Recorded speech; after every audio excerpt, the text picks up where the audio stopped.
So I've been traveling. I hadn't had a chance to blog. I had to travel on business. In the meantime, I dropped my car off had some wind noise at highway speed, so I dropped it off to the local dealer here, BMW dealer, and they confirmed that there was indeed some wind noise and that there was some water that was leaking in. When I did my own test through a touchless car wash, they confirmed this, and then they went to take the weather stripping off and apparently took off some paint. So what was supposed to be a one-day job turned into a week. So they held my car a week while they sent it to the body shop to replace the pieces of paint that they had taken off when they removed the old door gasket. And so then I was supposed to pick it up. It was supposed to be ready this past Friday. As of the taping of this, today is Saturday, the 19th of November. I was supposed to pick it up yesterday. When I arrived back in town, I called in the middle of the week, and apparently it's not ready to be picked up because they noticed that the kick plate, the door seal, was damaged, and they couldn't verify whether it came in that way or if they had damaged it, so they had ordered another part. So it's going to be another few days, they said, before I get my vehicle back.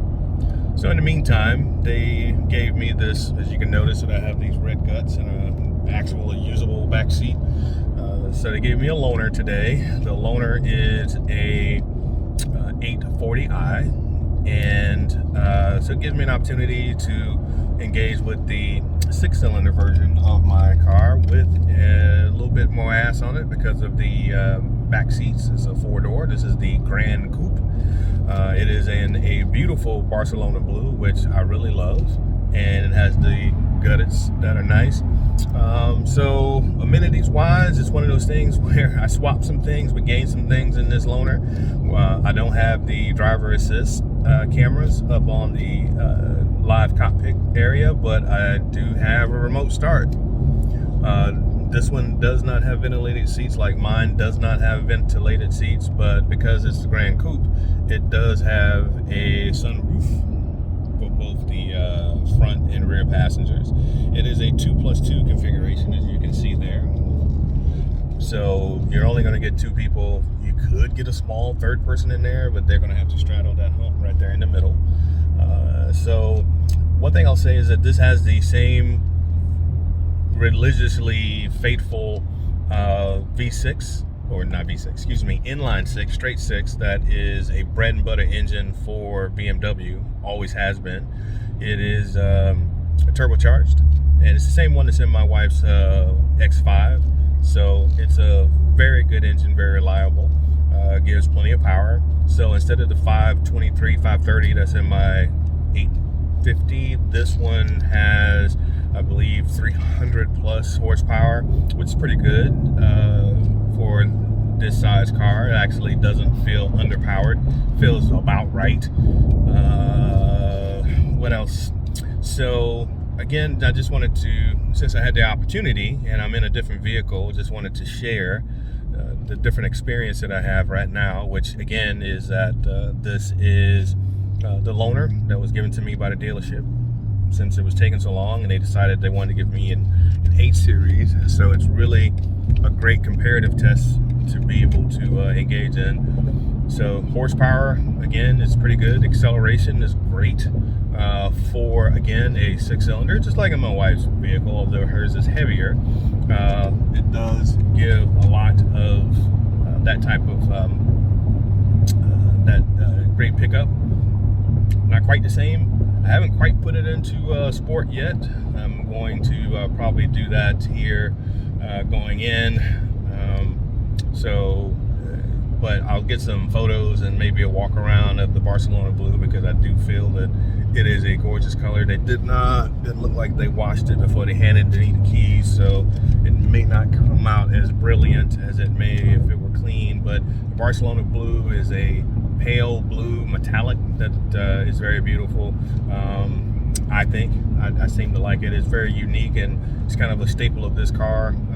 Whenever you see them, this is the only car I've seen in the Barcelona Blue. It may be others in their lineup.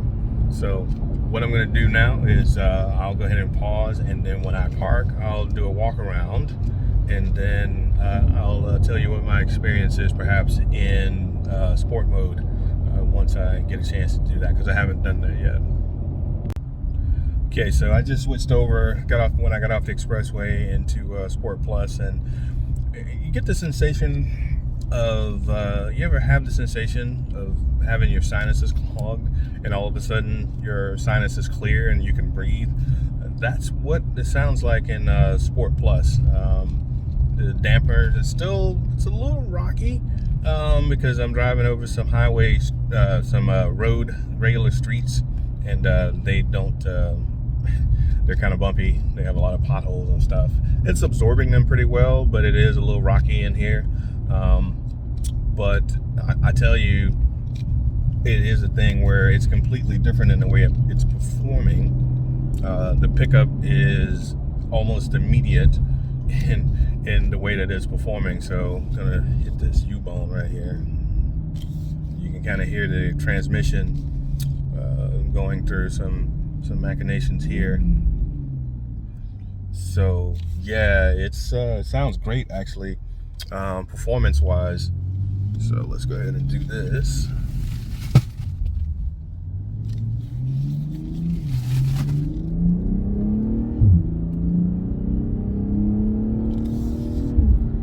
Yeah, so it's actually pushing through those little transmission is pushing through those gears pretty rapidly.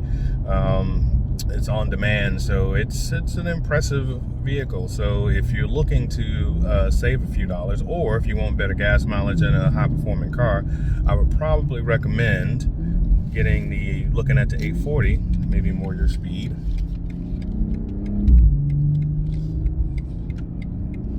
Yeah, it sounds great, moves pretty quickly. And again, this ZF transmission, which is the same in the 850, is incredible. Yeah, it's really well tuned, well balanced. So I'm probably going to switch back over into comfort before I get back in some of these rough parts of the road, because it's not that it's not uncomfortable. It is very comfortable. The issue is that it isn't as comfortable as it is in sport, and these roads are a lot worse than that. Even the braking. Go ahead and hit the brakes here on this short.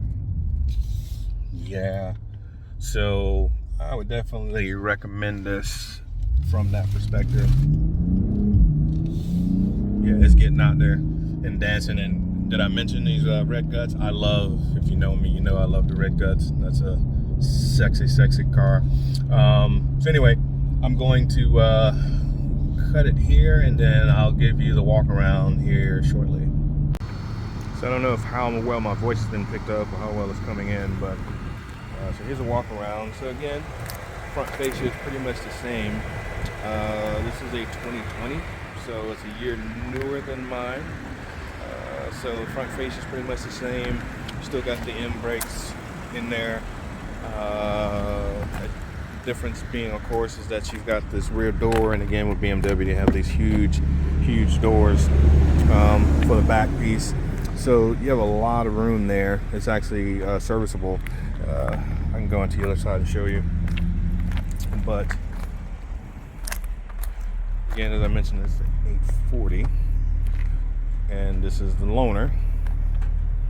Trunk space is a little about the same, if not different. Let's see if we can pop this open.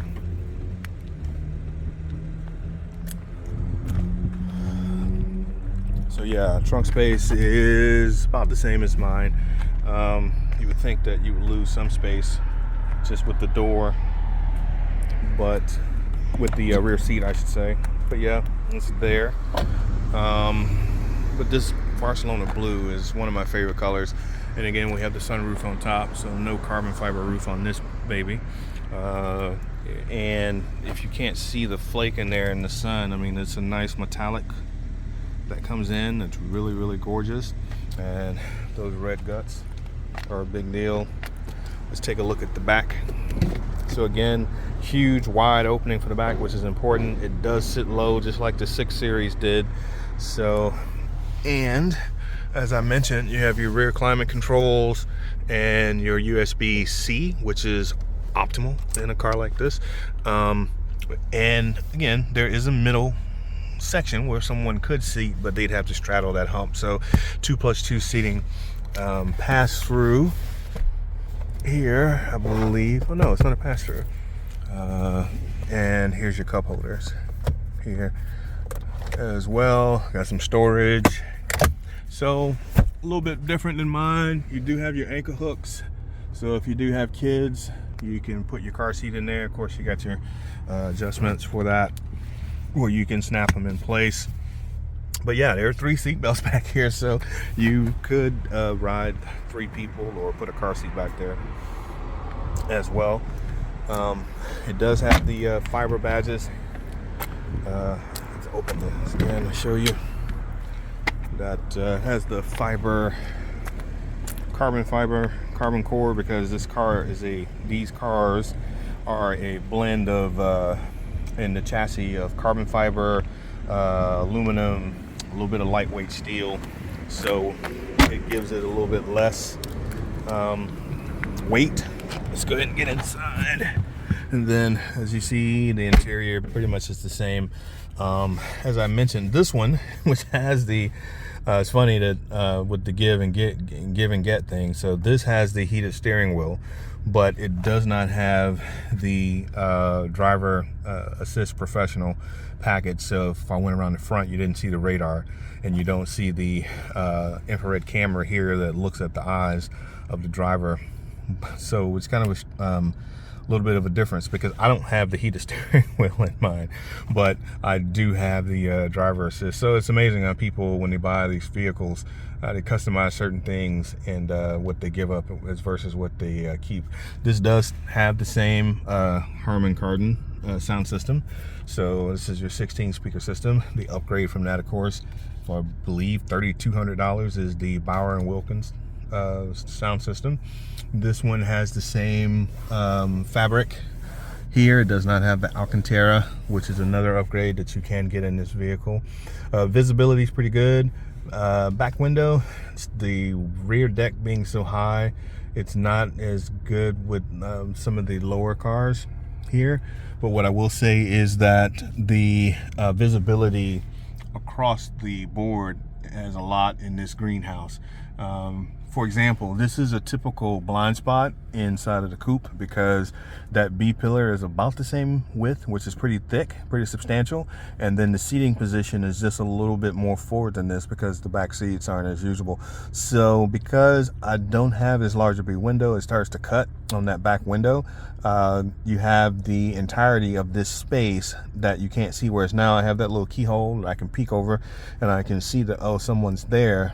I don't necessarily have that, so I'm dependent more on the side view mirrors and the sensors to let me know that there is something in that lane, which is helpful in this. Again, you got the front and the rear sunroof. You also turn it around and you have that rear shade back there as well. Sorry, my hand was in that shot. But you have your powered shade that keeps the back cool, which is pretty cool, which is awesome, and that can be activated from back there. So overall, it's the same vehicle, just stretched out.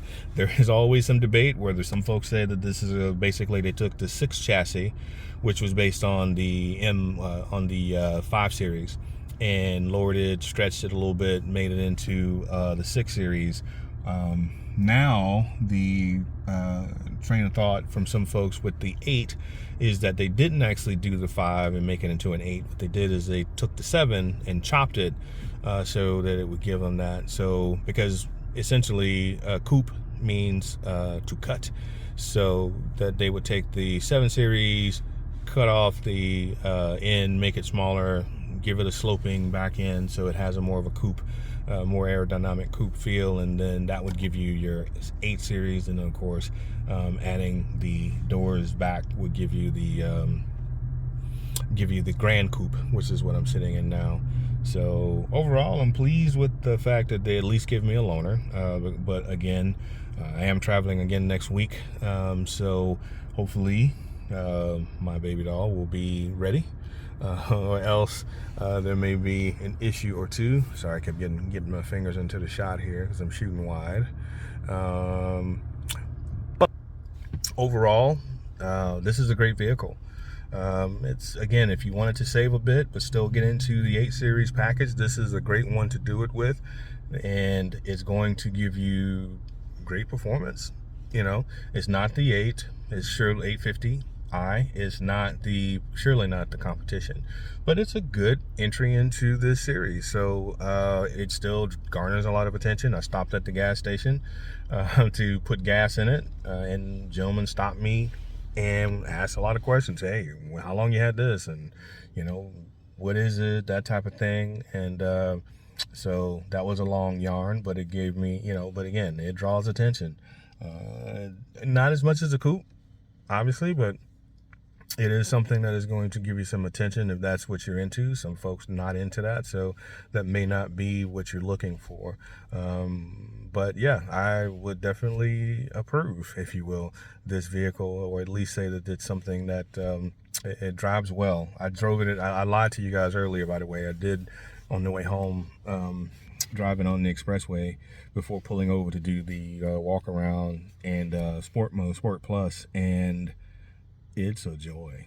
It really was a joy to drive in that mode. Performance was incredible. It really handled well. The dampening was perfect on the highway. Able to change lanes very quickly. Not telling you how fast I was going, but let's just say that at highway speeds it performs exemplary. So the frame and chassis performed as you would expect. It gave you plenty of power, so passing was not an issue. Getting in and out of traffic was not an issue. So I would definitely recommend this particular model.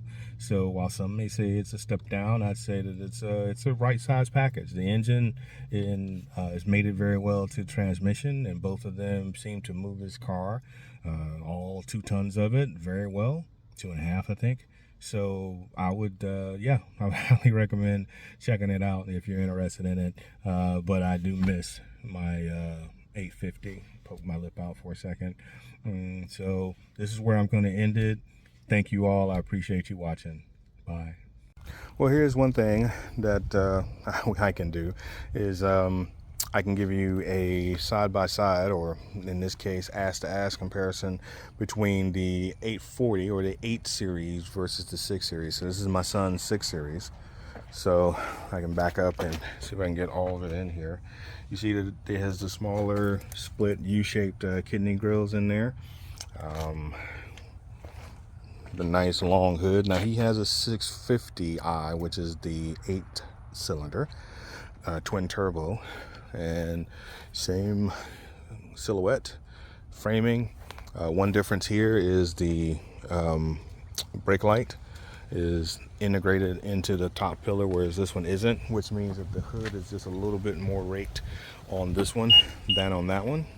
Of course, he has his carbon fiber spoiler on there, and this is carbon black, or there's another color for this blue that he has on it, but carbon black pretty much. You see kind of the shape of the trunks or of the deck lid is pretty much the same. This one has a little bit more sculpting in here, whereas this one doesn't. You can kind of see it if you look at it from the side, both ways, where it has a little bit more Frenching in here than this one. The tail lights are more narrow, and these are LED tail lights, whereas his are more substantial, and you have more lights in there. But again, the side marker pretty much the same on both cars. The license plate is a little bit positioned just a little bit higher on the 8 Series than that. Sensors are pretty much in the same place. The knockout is on the same spot here for the tow hook. Pretty much very similar cars. I know I mentioned it before, so we can look at some of the other features. If you look at the size of his door, and the doors are pretty much the same. Even the shape of the mirrors being a little bit different. Now, the roof line is a little bit more tapered on the 8 than on that, and it does have more of the integrated duckbill spoiler as opposed to his has more of an abrupt, rounded piece. We have those creases that are in the hood, which gives a little bit more presence on it. And the grills are more substantial. They're wider, and these are also the active grills. So earlier when I did the walk around, these were open so that it could breathe, but it closes over time. And of course you do have some other sculpting that's a little bit different on the front. They're both sitting on the same size of rubber. And there's also this fake inlet here for the aux for air flow, whereas on the 6 it's up here, and then put a side marker light in it, right? But overall, it's amazing how similar these cars are now that I look at them side by side, meaning coupe to coupe or ass to ass as you look at it. So anyway, I could go through and show you some of the differences on the interior as well, but you kind of get the point that it is an evolution of the 6 Series more than a clean sheet of paper.